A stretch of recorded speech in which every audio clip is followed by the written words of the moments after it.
Are you tired of the endless cycle of binge eating and feeling out of control? Today, I'm going to share 5 powerful tips that you can use to break free and reclaim freedom in your relationship with food. If you haven't subscribed yet, hit that subscribe button and the notification bell in the corner so you're notified every time I publish a new video about binge eating, emotional eating, and overeating, and how to live with food freedom. I'm Meredith McKenzie. I'm a binge eating therapist, intuitive eating coach, and the founder of the One Body to Love program. I've helped hundreds of women to break free from the cycle of binge eating and restriction and to learn to eat intuitively. Before we dive in, I want to give a quick disclaimer. This video is for educational and entertainment purposes only and should not be misconstrued or assumed to be a replacement for any kind of assessment, evaluation, or psychological treatment. I want to go over my 5 strategies that I work on all the time with my clients that you can start using today, right away, to start having more freedom in your eating and to recognize the cycle of binge eating that happens for you and how you can stop it in its tracks. My very first tip and the step I want you to take is to eat consistently. If you've watched my previous video, I'll link it right here, you'll know that when we don't eat consistently, when we aren't nourishing our body on a consistent basis every 3 to 4 hours, our body is designed to send signals from our stomachs to our brains and then to our psychology to seek out food, to find the next available meal or snack, and it gets increasingly desperate for this the longer we go without eating. When we're not eating consistently, we're not able to nourish our body adequately, and so we run out of fuel, and the body is designed to ramp up those cues that, hey, I need food right now, and you're more likely then to lose control. If I said to you right now, hold your breath, and keep holding, hold, and you held it for a substantial amount of time. And when I gave you permission to take that next breath, you wouldn't be dainty about it. It wouldn't be anything like your typical breath. You wouldn't be able to just... Instead, it would be a breath of desperation, trying to catch whatever oxygen you could. And when we restrict or prevent ourselves from eating food, our bodies respond much in the same way. We end up just eating as much as we can because our bodies are desperate for that nourishment. So the plan I encourage you to make for yourself is to plan to eat at least 3 meals and 3 snacks per day, scheduling them around 3 to 4 hours apart. Before you're able to eat intuitively, before you're able to really recognize those hunger signals that your body is sending you, you might have to, what we call, mechanically plan these eating episodes. So you might have to look at your daily calendar and say, okay, I'm gonna have breakfast at this time, a snack here, lunch here, and it can feel really robotic in the beginning and it can feel opposite to what you're wanting to be able to achieve.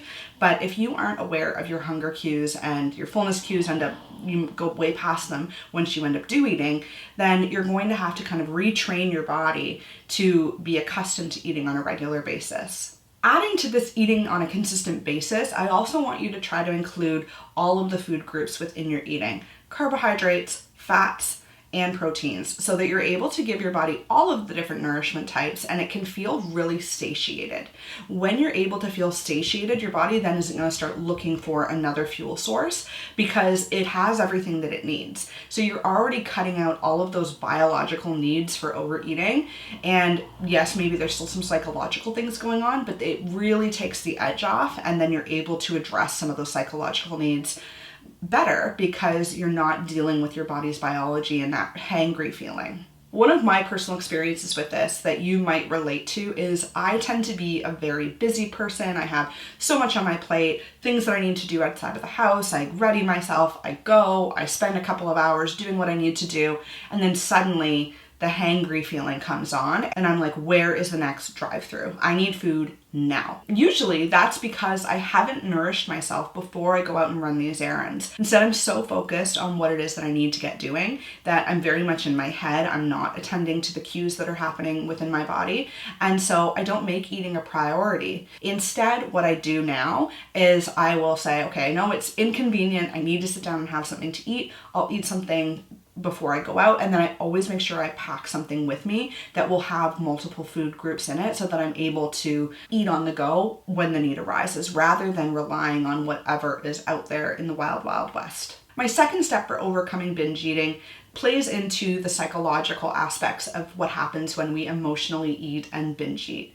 And this is that binge eating likely serves a purpose for you in some way. And you might be thinking, no, I want this thing gone. This is not helpful to me in any way. But think about why it is there. It's actually quite an interesting and, I think, in a way, beautiful part of our bodies, that when we need comfort or when we need some kind of emotional support, that we have this built-in system that can comfort us with food. When we think about how, an infant, the moment they're born, if they start crying, our first response as humans, our instinct, is to feed them. So I want you to just sit back, and this might take a little bit of time and thought, but how does binge eating serve you? What is it bringing to you? How is it supporting you? How is it comforting you in your personal life? That one, if you cut it out completely, might end up being something that you're missing out on, and we need to fill that void somehow.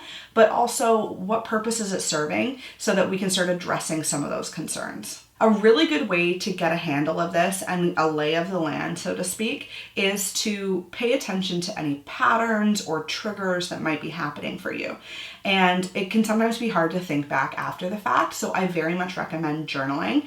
If you're feeling triggered by that idea because you're used to having to count your calories and that type of thing, I don't want this journal to be any sort of thing where you're writing down quantities necessarily. You could say I was uncomfortably full, but you don't need to say like what was the caloric content or anything like that of the food. If anything, it's just to recognize, okay, what was the environment that I was in? What was the time of day? Had I eaten previously? And really start to recognize the common patterns that happen around your eating.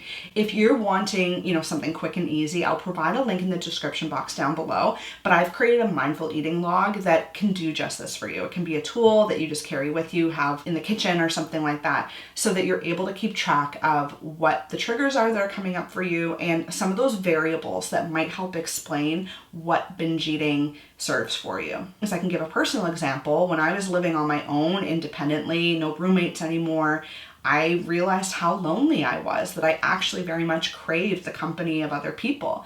And so being home in the evenings was a very big trigger for me, because it was just so much easier to sit in front of the television and have some snacks, and then it turned into binge eating for me. Instead, what I needed to do was to identify that that was going on for myself and to replace that experience with something else so that I could meet those needs for myself of loneliness, of just feeling emptiness at the end of the day. And that brings us to my third step, finding a coping distraction. Once you know what it is that triggers you, or the worst case scenario situations that you struggle with overeating or emotional eating, it can be really helpful then to have a plan in place for what you're going to do in that situation. And this goes beyond, saying, oh, take a bath or call a friend. Like, those are things that are nice to know, and maybe they would work for you. But unless you have a solid plan of what you're going to do, and you pretty much say to yourself, like, I'm going to fill this time with this activity, it can be so easy in that moment to let it go. We're talking about making some pretty big changes right now, and that your brain wants you to just continue to do the thing that's efficient and easy, and that is to cope with your emotions with food.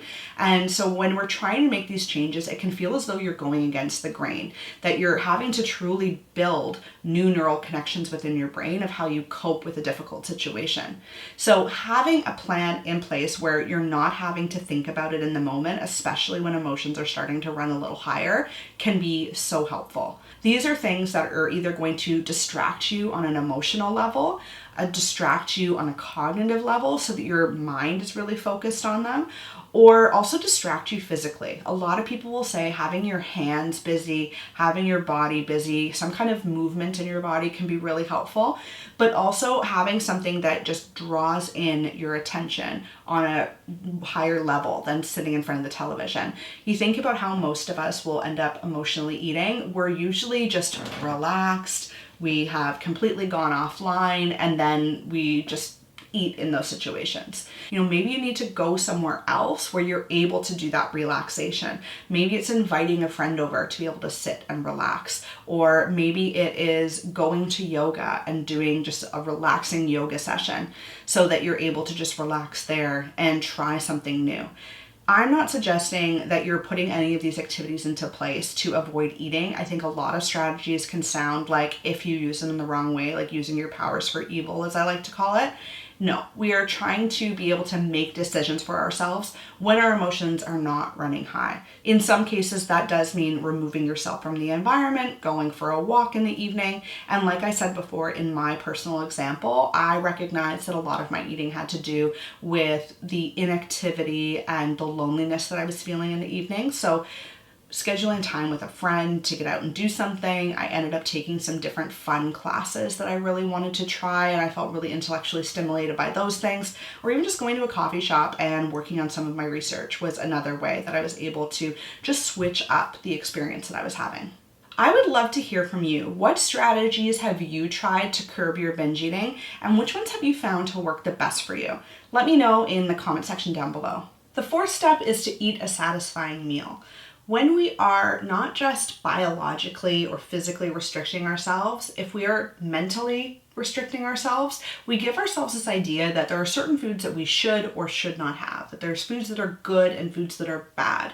And when we do this, we create this psychological relationship with food that really just ups the desire and the deprivation sense that we want those foods. We need those foods. And when we don't have them, then we're going to crave them. So think about some of the foods that you often end up craving when you emotionally eat, and think about what maybe those foods give you. They might not be the foods that you're truly, truly craving or wanting or desiring, but sometimes we end up going for that one thing because it scratches that itch just a little bit. Or it's because we've waited for so long that by the time we give into that desire or that urge, we end up just, going for it without even thinking about what it is that we're eating. So my advice to you, particularly if you struggle with emotional eating in the evenings, or maybe it's like first thing in the morning if you're working from home, is to make that meal incredibly satisfying. Again, trying to have all of the food groups in it, but think about the things that really satisfy you. Is it a specific texture? Do you like creamy things? Do you like crunchy things? Do you like crisp things, cool things, warm things, salty things, sweet things? What are the different factors that attract you to a specific meal or part of the meal that you could put together? Now, it's really important that you don't just focus on like what a good meal would be, or knowing, well, that's a well-balanced meal, that is something I should like. I want you to really think about the things that are going to not only physically satisfy you and sit in your stomach and feel like they've just, coated everything just right, that you feel satiated in that way. But I also want you to think of some of those emotional things, especially if you are somebody who's more prone to emotional eating. Is there something that just feels like comfort to you? Not that you're necessarily gonna, ease into this like binge eating experience, but instead acknowledging and accepting that part of eating is emotional. It's okay to emotionally eat and to be able to harness that with the food choices that you're making. And the fifth step is to engage in self-care. This is one that always stumps people because we know we should be doing it, and yet for some reason it's so difficult to prioritize and make time for. However, when you are, preemptively coping with your emotions because you are caring for yourself, you're not allowing all of the balls to kind of get spinning too quickly, or you're putting one of those balls down so you're not overwhelmed, it ends up helping your emotional well-being overall, and then reduces the urges that you have to binge or emotionally eat later on. So think of things that you can do in your regular routine to take opportunities for self-care. That doesn't have to be that you like slot off an entire day to go to the spa or anything expensive or anything like that. I know baths always seem to be the thing that people suggest. I particularly love baths now. But think for yourself, like, what would it look like if you were to prioritize your self-care? Maybe that means the times that you would have been scrolling on your phone during your lunch break, that you just get outside and you eat your lunch outside. Or the times that you would have been sitting and having a coffee with a friend that you're like, let's grab our coffees and go for a walk. Again, some of these things, it can be so triggering because the things that I might suggest, or the things that do come out of self-care, can actually feel like they're much more entwined in your disordered eating past. So take all of that with a grain of salt depending on where you are in your own recovery. But prioritizing movement can be something that's really helpful for self-care and regulating your mood and your mental health. It might also be prioritizing your sleep. Many of us do not get enough sleep. So go to bed a little bit earlier. Do what you can to carve out time, maybe for a nap in the middle of the day. Big fan. And make sure that you're getting quality sleep. And if you inevitably binge, because it does happen, and I'm not going to say that you're going to watch this video and never binge again. That was never my experience in recovery. It's not linear. You will recover gradually, and binging is a part of the process. You're going to learn something from it every single time. Have a look at this video right here where I talk about what you can do after a binge. So those are my 5 steps to help you overcome emotional eating and binge eating. So you can start those tonight. You can take this plan and you can start putting some of those into practice. Maybe it's making a plan for what your satiating meal is going to be, having a plan for distraction and coping later on, even saying, okay, I know that I'm going to have this urge to stay up and watch Netflix, but I'm going to go to bed a little bit earlier, or at least lay in bed and read, and try to start working on some of that self-care. Have a go at it. Let me know how it is. I would love to get feedback on how this plan works for you. And if you're looking to put this plan into action right away, I have a free guide available for you that outlines these 5 steps. And it's just something you can take home and have tangibly in your hand. So check out the description below where you'll find my link and you can download it right away.